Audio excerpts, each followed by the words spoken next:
kind of covered everything here. Is there any questions over any of these? Kind of get it?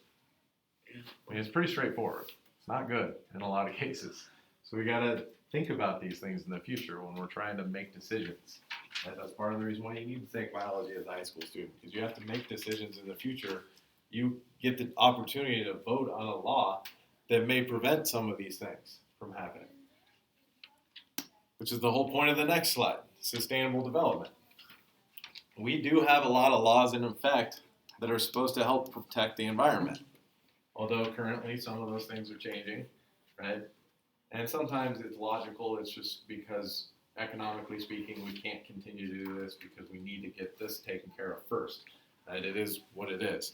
But we do have laws that protect the air that we breathe, the pen would work, the water we drink, and also protecting those endangered species.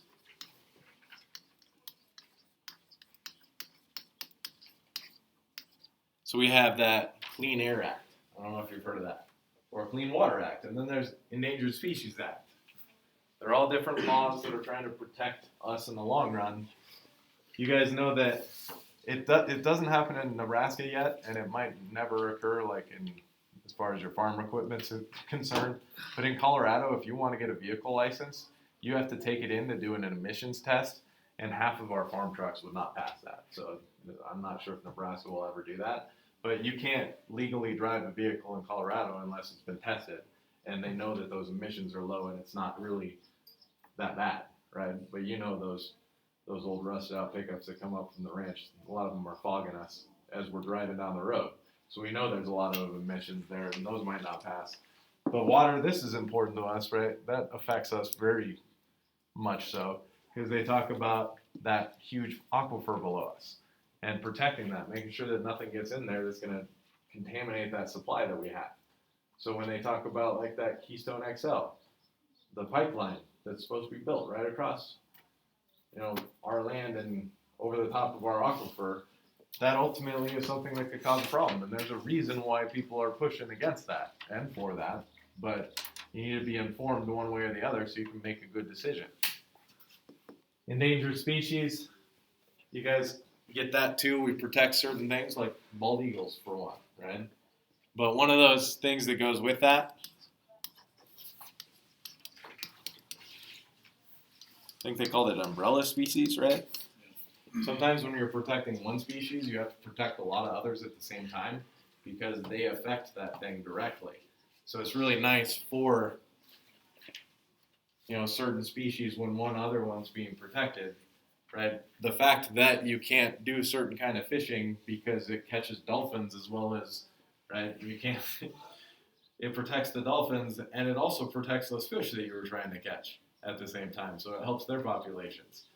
So you're not always just going to affect one species by trying to protect one. Usually you end up with a whole list of species that are all supposed to be left alone for the sake of that one.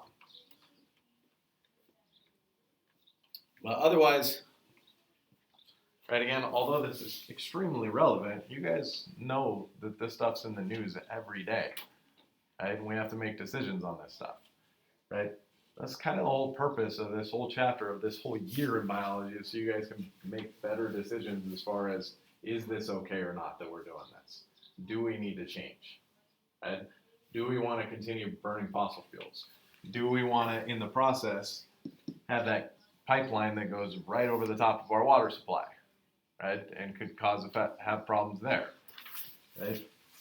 All sorts of issues that you might have to deal with in the future if you're going to be a responsible citizen and vote on those kinds of things. You need to know whether that's good or bad.